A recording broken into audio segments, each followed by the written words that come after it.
Saya mengundang kembali nih karena kita setelah ini akan ada diskusi, mengundang kembali Bu Alisa, lalu ada Mas Fadil juga. Silakan untuk boleh dinyalakan mikrofonnya.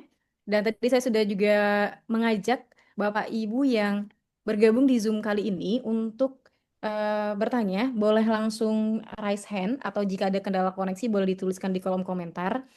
Namun karena saya sangat kepo nih, saya mungkin mau mulai duluan nih Mbak Ai, Bu Alisa dan Mas Fadil gitu ya. Karena ini kegelisahan saya dan tentunya juga banyak orang mengingat perkembangan dunia digital saat ini sangat pesat gitu ya Mbak I ya.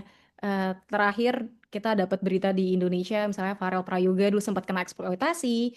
Hari ini juga ada tren lagi nih yang baru yang melibatkan anak-anak, aura farming gitu ya. Jadi juga sempat tren dan ini membuat adanya semacam diundang ke acara A, B, C begitu kan yang melibatkan anak-anak.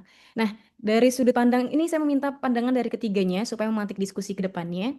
Bagaimana sebenarnya peran orang tua untuk setidaknya punya batasan di tengah media sosial yang semakin deras ini potensinya supaya jangan sampai hak-hak anak terutama dalam bidang privasi ini jadi hilang karena kebutuhan tadi kebutuhan konten, kebutuhan material begitu. Dipersilakan untuk Mbak Ai, Mbak Lisa atau Mas Fadil silakan siapa yang mau jawab terlebih dahulu. Mungkin boleh saya dulu ya, tapi Ya, nanti silakan saya Mbak Ai. izin live karena Iya, sudah mau silakan. jam 1 malam. Oh, Ya, silakan, silakan, silakan, Mbak Ai, boleh. ya ini relate soalnya dengan pengaduan seorang eh, eh, musik seorang cyberbully yang dialami anaknya. Tentu kami sudah menerima pengaduan itu ya. Dalam konteks bagaimana sesungguhnya dampak domino, kalau saya ingin mengatakan konflik orang tua itu sangat besar terhadap anak, ya, sehingga dalam dalam dimensi lain ternyata kan bisa juga tuh netizen itu bilang bahwa seseorang ya mungkin bapaknya juga mengidap penyakit apa narsistik lah apa gitu ya dan lain sebagainya. Jadi saya mungkin dalam konteks pemenuhan haknya, ini yang juga turut harus diperkuat dalam dimensi aman ya berinternet, aman bermedsos, itu harus memahami betul gitu relasi yang juga sedang kita bangun. Em, Kalau konteksnya sedang konflik dalam keluarga itu ada dampak-dampak tersebut secara domino terhadap anak sehingga kalau ditarik pada cyberbully itu sesungguhnya bisa bersumber dari apa dan bagaimana ya cara menanganinya ya harus betul-betul kita lihat temu kenali akar persoalannya apa gitu. Kalau tadi hal-hal yang dianggap bisa memberikan dukungan ya pada anak-anak kita, media sosial kreasi dalam misalnya berinternet dan lain sebagainya, saya kira memang hak anak-anak mendapatkan informasi sehat, berkreasi, dan memiliki kebebasan untuk berelasi di dunia maya ya.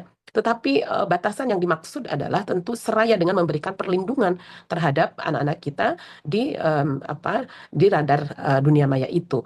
Nah, salah satu yang sedang dilakukan di dalam konteks pemerintah kita adalah ini bagian dari turunan Undang-Undang ITE, yaitu dengan membangun tata kelola perlindungan anak di ranah daring itu gitu. Kalau dulu kita menyebutnya PAPC ya, perlindungan anak dalam sistem elektronik. Nah, hari ini sejauh mana kita bisa mengukur resiko terhadap anak-anak yang berada di sudah menjelajah ya di dunia maya itu satu persatu, misalnya konteks media sosial, karena media sosial juga tidak ada pengawasan yang jelas, misalnya seperti nafasnya KPI terhadap TV, misalnya ya. Nah, ini kan sangat luas gitu, tidak bisa kita identifikasi satu persatu, tetapi pakem-pakem atas literasi digital itu yang kemudian menjadi sebuah hal yang harus diedukasi ya, diinternalisasi. Em, ada ukuran-ukuran resiko baik itu di dalam konteks yang lebih rendah gitu ya, menengah dan bahkan berat ketika anak berinteraksi dengan media sosial. Kemarin memang ada jatuh usia di 13 tahun ya, salah satunya untuk bisa lebih apa ya bahasanya kalau dilarang juga bukan tetapi eh, memperkuat aspek apa ya anak-anak bisa berinteraksi dengan media sosial di usia 13 tahun ke bawah itu harus betul-betul dalam pantauan dan bahkan approval mereka ya dalam meregister media sosial tersebut atau aplikasi ya fitur layanan platform itu merupakan terintegrasi dengan perizinan orang tua. Bagaimana teknisnya? Nah, ini seringkali saya ditanyakan betul gitu ya oleh teman-teman sekalian. Itu kan baru keinginannya, baru tujuannya. Peraturan menteri lah yang saat ini sedang dibuat oleh apa namanya Komdiji dan tentu melibatkan Kemenko PMK ya untuk Pranata ke bawahnya. Nah, sebetulnya memang di antara kegenitannya salah satunya itu Australia bisa membatasi 16 tahun untuk tidak bermedsos gitu ya. Nah, kembali lagi kalau konteks di Indonesia tentu saja bukan hanya soal anaknya, tapi sejauh mana pendidikan di dalam keluarga, pengasuhan dalam keluarga serta pengawasan ya dalam menggunakan media sosial, menggunakan gadget ya, terutama komunikasi di awal nih gadgetnya nih apa namanya berbagai aturan bersama yang dibuat gitu, komunikasinya, pengelolaannya itu tentu saja yang harus diawali. Jadi batasan-batasan yang dimaksud saya kira lebih pada konteks lebih memberi dukungan pada proteksi ya, perlindungan, empowering pada literasi anak dan juga bentuk-bentuk komitmen pemerintah di dalam memberikan dukungan pemenuhan dan perlindungan anak. Mungkin itu sih Mbak kalau menurut saya ya dalam konteks anak berselancar di dunia maya tetapi memang kerap membayangi berbagai persoalan yang itu masih ada dampak domino efek dari situasi keluarga dan bahkan konflik ya atas situasi keluarga yang sedang berkonflik misalnya. Mungkin demikian, saya ingin terus mengikuti, tapi mohon izin, saya mungkin pamit duluan. Mbak Alisa, izin saya mau pamit duluan. Dan seluruhnya, Mas Fadil, rekan-rekan sekalian, semoga ini bisa menghasilkan FGD ini hal-hal yang sangat positif. Dan kita masih ber-MOU bisa terus jalan terus ya, Mbak Musfia dan Bu Kapus. Baik, terima kasih. Assalamualaikum warahmatullahi wabarakatuh. Terima kasih. Waalaikumsalam. Terima kasih Mbak. banyak Mbak Ai. Selamat istirahat. Iya, Udah jam 1 ya Mbak Ai di sana ya. Terima kasih juga iya. untuk jawabannya. Terima kasih. Terima kasih Teh Ai. Tur nuhun pisan. Baik, tadi sudah kita dengar Saya, ya, jawaban dari Bu Ai. Dipersilakan berikutnya Bu Alisa. saya duluan ya. Nanti mungkin Mas Fadil akan jauh lebih komprehensif. Saya sebagai psikolog ini menjawab pertanyaannya Mbak Musfia. Sebentar, saya kok tadi ya soal aura farming dan gadget dan lain-lain. Sebetulnya begini, ini juga sekaligus menjawab apa yang ditanyakan oleh Bu Yesi dan juga Bu Linda yang soal yang mana yang melanggar hak anak sih gitu. Apakah memilihkan sekolah itu melanggar hak anak? Apakah melarang anak main game online itu melanggar hak anak begitu? Bapak Ibu sekalian. Ya, ada bapak-bapaknya nggak ini? Sedih ya kalau kita bicara anak, kenapa lebih banyak ibu-ibu. Eh, jadi begini, pada prinsipnya yang kita sebut sebagai perlindungan kepada hak anak itu adalah perlindungan dan pemenuhan hak anak itu adalah hal-hal yang terkait dengan martabat anak, begitu. Jadi kita ini yang saya sering melihat bahwa banyak orang tua terpeleset. Demokratis itu tidak sama dengan permisif. Melindungi dan memenuhi hak anak tidak sama dengan membiarkan anak melakukan apapun yang mereka mau. Ini dilalah habis acara ini, nanti juga saya jam 12 maksimal harus pamit karena setelah itu saya melatih guru-guru saya untuk setting limit for strong will children ya. Jadi bagaimana membangun batasan perilaku tanpa memaksa anak dan itu bentuk dari disiplin positif. Nah, yang banyak terjadi adalah orang tua tuh kepleset. Tidak bisa membedakan bahwa demokratis itu tidak berarti permisif. Begitu. Lalu kemudian juga yang harus kita ingat, walaupun anak itu punya hak anak, tetapi ada tahap perkembangan mereka. Tahap perkembangan terutama moralitas itu anak-anak itu masih operasional konkret, mereka tidak bisa dianggap sebagai orang dewasa berukuran mini. Kan banyak sekali orang tua yang terus kemudian ketakutan mengatur perilaku anak, akhirnya justru anak yang kemudian mengatur orang tua. Itu juga tidak bisa gitu. Saya sangat sedih kalau misalkan di ruang publik saya melihat orang tua kewalahan untuk membangun batasan untuk anak-anaknya, justru karena mereka berpikir bahwa oh kan nggak boleh melarang, nggak boleh ini. Anak menangis atau anak tantrum di ruang publik, lalu orang tuanya tidak bisa ngapa-ngapain karena apa namanya, menurut orang tua kan nggak boleh mengatur. Bebaskan tumbuh itu adalah bebaskan sesuai tahap perkembangan yang ideal yang seharusnya. Bukan membebaskan dalam arti ya wis tumbuhlah dengan sendirinya tanpa apapun. Tidak seperti itu juga. Kenapa sekarang banyak orang dewasa tidak mampu mengendalikan dirinya? Itu karena mereka tidak belajar mengendalikan dirinya. Nah, proses belajar mengendalikan diri itu tugas orang tua dan orang dewasa lain yang ada di sekitar anak, termasuk di lingkungan pendidikan. Jadi sekarang pertanyaannya, apakah main game online itu boleh atau enggak? Itu hak anak atau bukan? Sejauh mana orang tua bisa melarang?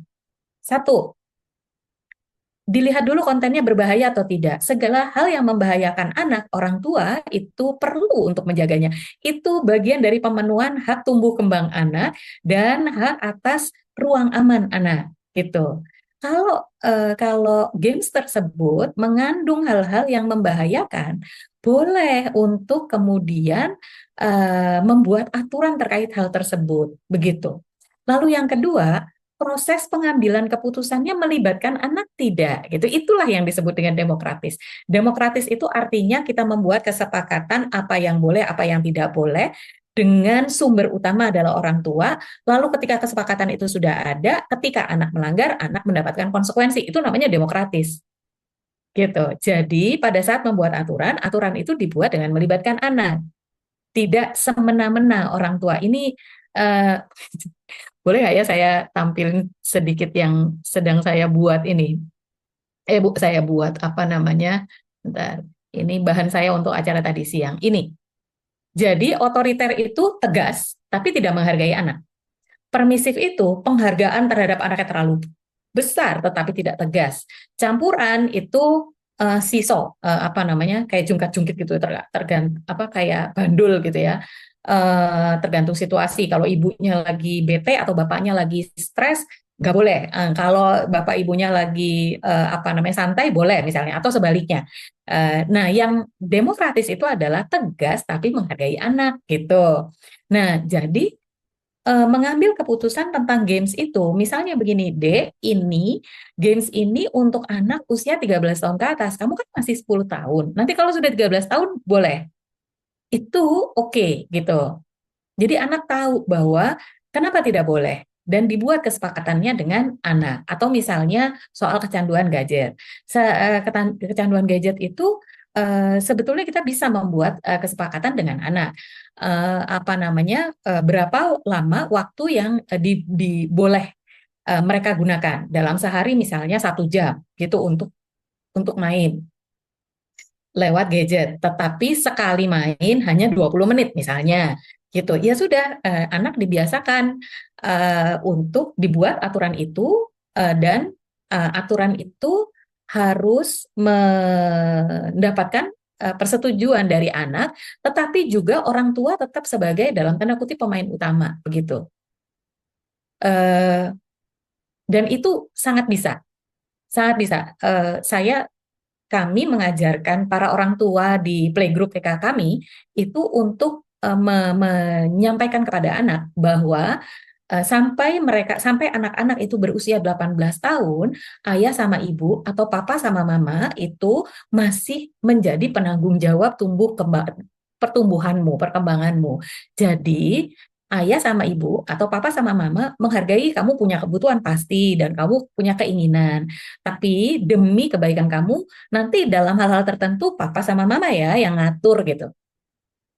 Itu sehingga anak itu memang percaya kepada ayah ibunya, bahwa ayah ibunya tidak akan semena-mena, tapi juga pada saat yang sama anak paham bahwa tanggung jawabnya tetap pada orang tuaku. Dan kami memang mengajarkan untuk selalu menggunakan term waktu ya, apa namanya, penunjuk waktu. Misalnya anak kecil main api nggak boleh, itu kan kalau anak kecil itu kan hanya tahu boleh tidak boleh gitu ya.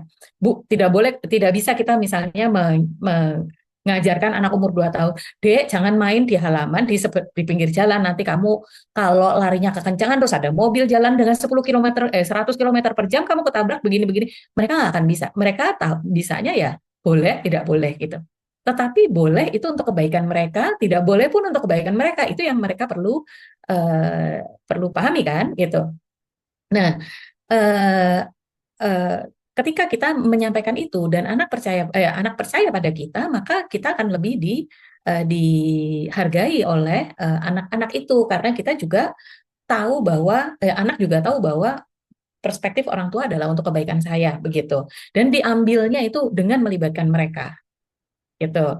Main games tadi, main gawai 1 jam dalam sehari dibagi menjadi 20 menit, 20 menit, 20 menit, berarti 6 kali gitu. Pasang alarm ketika nanti kalau HP ibu sudah bunyi berarti berhenti ya, istirahat dulu, matanya harus istirahat begitu.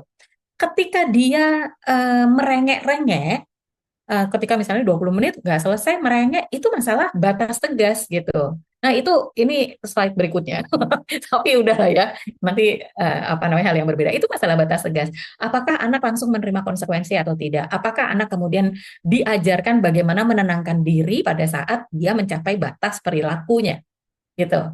Terus kalau kebablasan gimana kalau ibunya lupa gitu? Nah, kalau saya dulu negosiasi sama anak saya waktu mereka masih kecil-kecil, saya begini, kalau kelebihan dari 20 menit, misalnya lebih 5 menit, itu diambil dari yang berikutnya ya, gitu. Jadi yang berikutnya nggak 20 menit, kamu 15 menit, gitu. Itu membuat anak-anak kemudian jadi langsung punya konsekuensi, gitu. Nah, dengan demikian, anak tidak lagi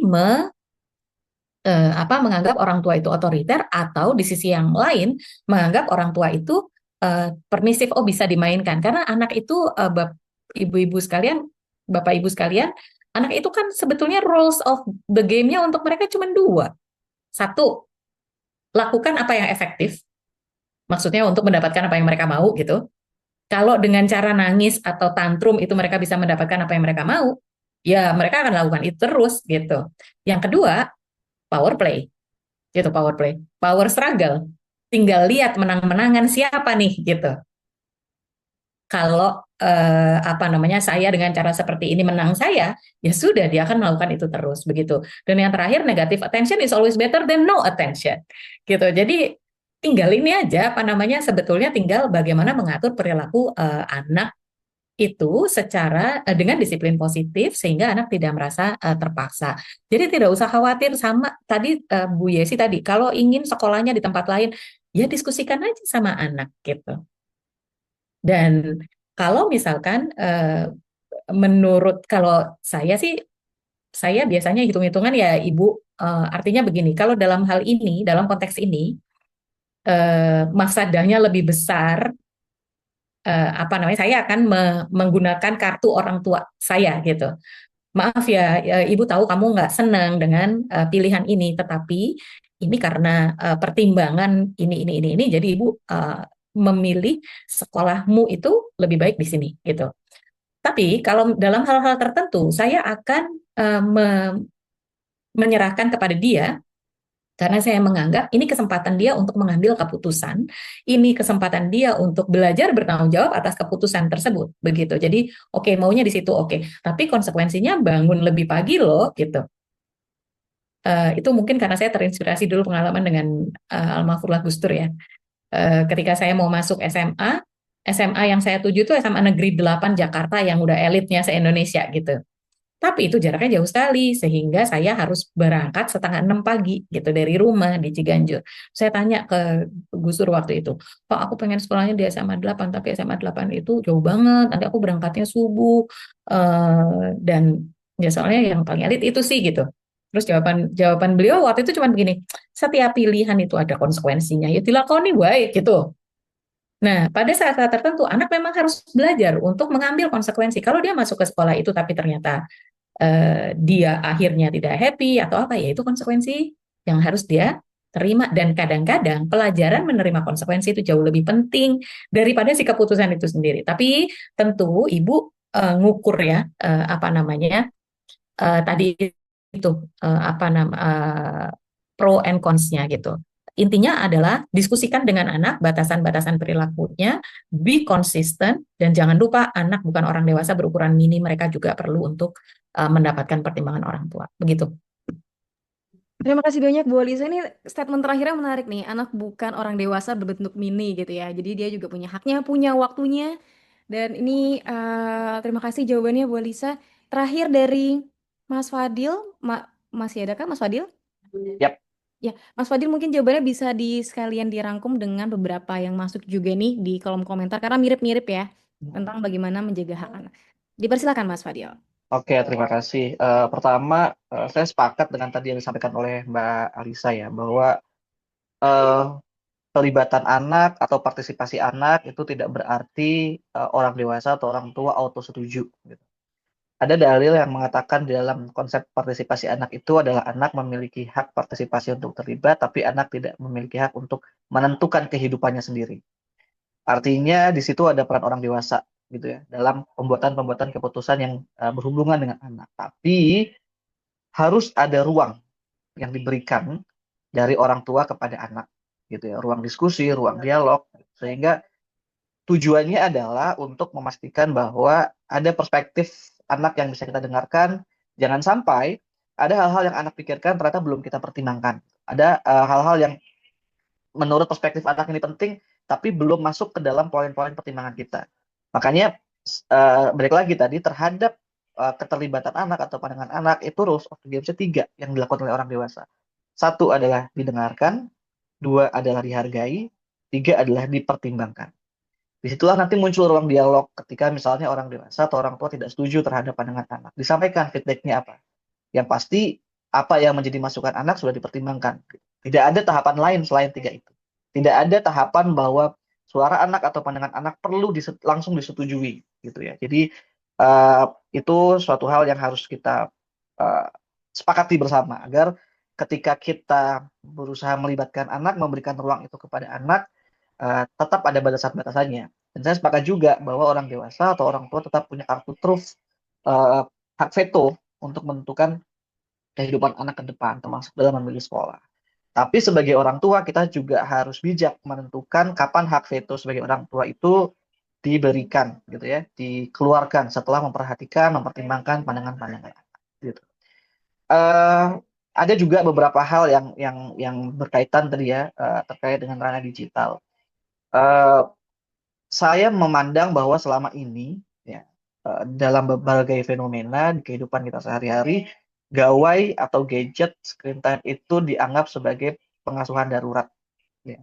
Jadi kadang kalau anak biar nggak rewel dikasih gadgetnya. Nah sebenarnya sikap-sikap seperti itulah yang kadang tanpa kita sadari membangun satu kebiasaan pada anak bahwa ya kalau mereka nangis, ya mereka bisa dapetin yang mereka mau gitu. Kalau mereka merengek, mereka bisa dapetin yang mereka mau. Gitu. Jadi setelah tanpa sadar kebiasaan itu kita sendiri yang membangunnya dengan tadi memberikan gadget dilihat sebagai sebuah pengasuhan darurat. Bagaimana cara kita mengatasi itu? Sama tadi yang seperti disampaikan oleh Mbak Alisa, bangun kesepakatan digital. Kesepakatan itu diskusi antara orang tua dengan anak, bicara terkait dengan aturan-aturan, pedoman perilaku, tidak hanya soal batasan waktu, tapi juga apa yang boleh dan tidak boleh diakses, bagaimana kita berperilaku di dunia digital dan lain-lain. Tapi yang terpenting daripada itu adalah peran orang dewasa ketika anak menggunakan gadget tidak hanya mengawasi, tapi juga mendampingi. Nah, ini dua kata yang serupa tapi mungkin tak sama ya, atau bahkan sama sekali beda gitu ya. Kalau kita mengawasi ya anak lagi main lihat gadget, kita lihat dari jauh gitu, atau kita pastikan jamnya sesuai dengan kesepakatan. Tapi kalau didampingi ketika anak membuka gadget, ada kita di situ, kita bisa memberikan moral value dari apa yang mereka lihat, kita bisa mendampingi mana yang boleh dan tidak boleh dilihat dan lain-lain. Karena kadang kita sendiri sebagai orang dewasa juga alpa ya ketika kita menjadi orang tua.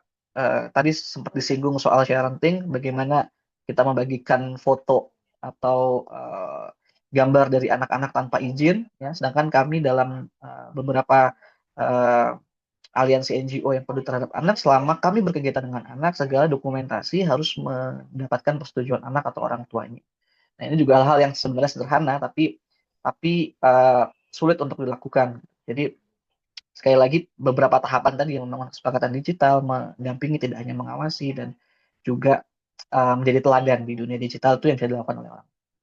Nah, lebih dari itu, karena sekarang pemerintah melalui Komdigi sedang membangun ruang yang safe, yang aman untuk anak-anak di ranah digital, penting juga untuk membangun satu sistem yang disebut sebagai child-centric digital design. Jadi bagaimana platform-platform digital itu, ekosistem digital itu dibangun dengan memperhatikan pemenuhan hak dan pelindungan anak, mulai dari tahap awal, ya, mulai dari desain platform sampai ke implementasi, termasuk tampilannya, UI UX-nya, ya, dan lain-lain. Saya tidak terlalu sepakat dengan pembatasan usia pengguna pada platform-platform tertentu, terutama sosial media. Karena bagi saya itu hanya ilusi keamanan saja. Anak sekarang bisa memanipulasi usia hanya untuk bisa mengakses sebuah informasi di dunia digital. Jadi itu mungkin penting tapi tidak cukup hanya membatasi usia saja. Kita butuh hal-hal yang lebih konkret daripada itu. Dan tadi kalau ditanya apakah ini melanggar hak anak, itu melanggar hak anak dan lain sebagainya, balik lagi lah kepada prinsip pemenuhan hak anak, yaitu kepentingan terbaik bagi anak. Jadi ketika orang dewasa, kita sebagai orang tua sudah yakin, sudah mendengarkan masukan anak, sudah mendengarkan pandangan anak, sudah mempertimbangkan pandangan-pandangan itu, dan kemudian kita pertimbangkan matang-matang apa yang menjadi concernnya mereka, kemudian kita juga bisa langsung menentukan keputusan itu dengan sekali lagi memastikan bahwa keputusan yang kita ambil itu untuk kepentingan terbaik bagi anak. Jadi balik lagi ke dalam prinsip pemenuhan hak anak yang ada 4 tadi menurut konvensi hak anak. Gitu. Saya pikir itu menjawab tadi yang disampaikan oleh peserta terkait dengan pertanyaan apakah beberapa hal ini melanggar hak atau tidak. Sekali lagi balikkan saja pada kepentingan terbaik bagi anak. Apakah anak dalam keputusan yang diambil sejauh mana anak mendapatkan manfaat dan sejauh mana anak mendapatkan risiko. Jadi hal seperti itu yang harus menjadi pertimbangan. Jangan sampai keputusan yang kita ambil justru eksploitatif gitu ya bagi anak. Kadang dalam pemilihan sekolah ya itu memang harus ada batasan-batasan. Di sisi lain orang tua punya hak untuk menentukan. Di sisi lain anak juga berhak untuk menyampaikan suaranya. Beberapa kasus terjadi misalnya anak yang dipaksa memenuhi ekspektasi orang tuanya dengan masuk sekolah tertentu gitu. Sedangkan anaknya nggak mau atau bahkan nggak mampu melakukan itu. Nah itu bisa menjadi eksploitatif ya. Makanya ruang dialog tadi antara anak dengan orang dewasa sangat penting. Bagi saya batasan eksploitatif itu ada 3, yaitu tahu, mau, dan mampu. Setiap keputusan yang anak ambil, setiap keputusan yang berhubungan dengan anak, pastikan anak itu tahu apa maksud dan tujuannya, dia mau, dan juga dia mampu. Kalau kita kehilangan nilai dari satu dari ketiga ini, maka bisa jadi yang anak-anak terima adalah perilaku eksploitatif. Dia tahu, dia mau, tapi sebenarnya dia nggak mampu nih. Tapi kita paksakan. Gitu. Bisa jadi itu eksploitatif. Pun sebaliknya, dia tahu, dia mampu, tapi sebenarnya dia nggak mau. Dia dipaksa, dan itu dia mendapatkan perilaku yang otoritatif lah dari orang tuanya, itu juga bisa menjadi eksploitatif. Gitu. Dan tadi sepakat yang disampaikan oleh Mbak Alisa juga bahwa di dalam pasal 12 Konvensi Hak Anak itu ada satu frasa yang mengatakan bahwa pendapat anak diberikan bobot sesuai dengan usia dan tingkat kematangan anak. Gitu ya. Jadi ini harus dipahami bahwa pandangan anak itu tidak seragam. Anak usia SD, SMP, SMA punya pandangan yang berbeda. Dan itu tidak hanya terkait dengan usia biologis mereka saja, tapi juga latar belakangnya mereka. Jadi ini untuk alasan ini pandangan anak itu harus dilihat sebagai suatu hal yang kasuistis, gitu, case by case. Saya pikir itu jawaban dari saya.